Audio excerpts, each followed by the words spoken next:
Everybody, my name is Josh Hall. This is episode 4 of Seeking Normalcy, as promised, coming to you today from the Coverdale Infusion Clinic in Red Deer, Alberta, where I'm getting currently my first Remicade infusion.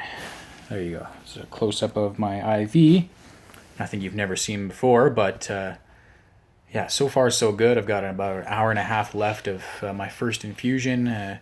They call it the induction. There's another one at 2 weeks and another one at 6 weeks, and then it's every 8 weeks after that, which I've mentioned a couple times in previous videos. It's pretty awesome here at Coverdale. There's 67 clinics across the country, and I can actually get into any of them for my infusions if I happen to be near them at the time I'm supposed to be getting my infusion. So that's pretty great. I'm in a lounge chair. It reclines. There's Wi-Fi. I've got my laptop. There's even a TV just above me here. I can watch Netflix on Apple TV. I mean, it's just, the hospitality is great. So shout out to Coverdale clinics across Canada. Thank you for making this somewhat stressful experience not so horrible after all. And snacks. Snacks, water, tea. I got a Keurig here. I've been craving all dressed chips all week for some reason, and lo and behold, they had all dressed chips. So there you go. Just my lucky day. Hopefully, the IV, the infusion from the Remicade doesn't give me too many bad side effects. And that leads me to my poll question of the day in one of my support groups on Facebook. I posed the question, should I be expecting any day one side effects?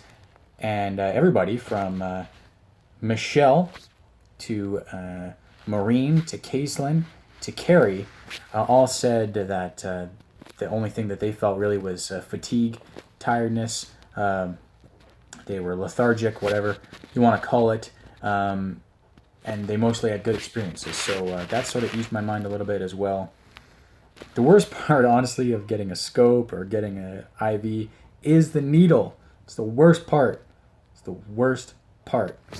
I have to tell every nurse, forgive me in advance if I drop an F-bomb.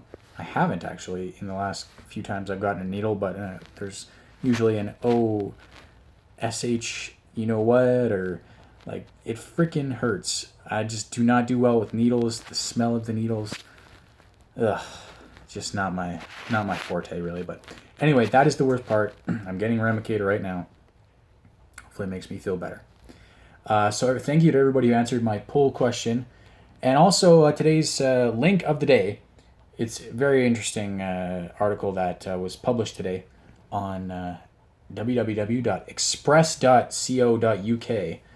And the title is, Could Barley Drink Ease Colitis?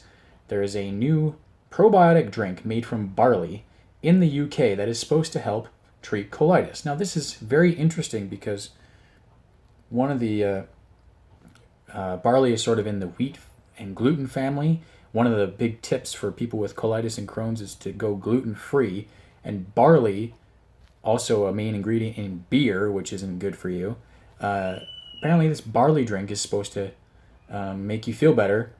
But barley is typically known as something that doesn't really make somebody with Crohn's or colitis feel better, or gut problems in general. So this is interesting. And it teaches two lessons. Number one, don't just take everything you see on the internet for face value, because you never know. I mean, and the second thing is that, and sort of transitioning from the first one, is that things for people with Crohn's and colitis is so uncertain. Things are so uncertain. You never really know what you can believe. It's different for everybody. Like this Remicade, people answered my poll question that they didn't feel very much of anything except for fatigue. But it could be different for me. It's different for everybody.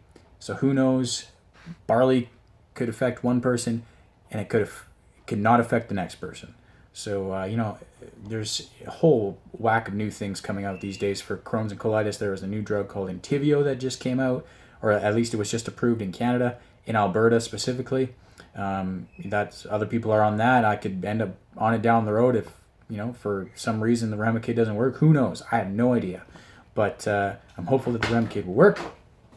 And that is your link for the day. So, just as I sign off, reminder to check me out on Facebook at Josh Hall Broadcaster, on Twitter at VanCan19, and don't forget gutsywalk.ca, Team Josh.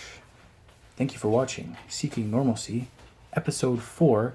We will talk to you again soon.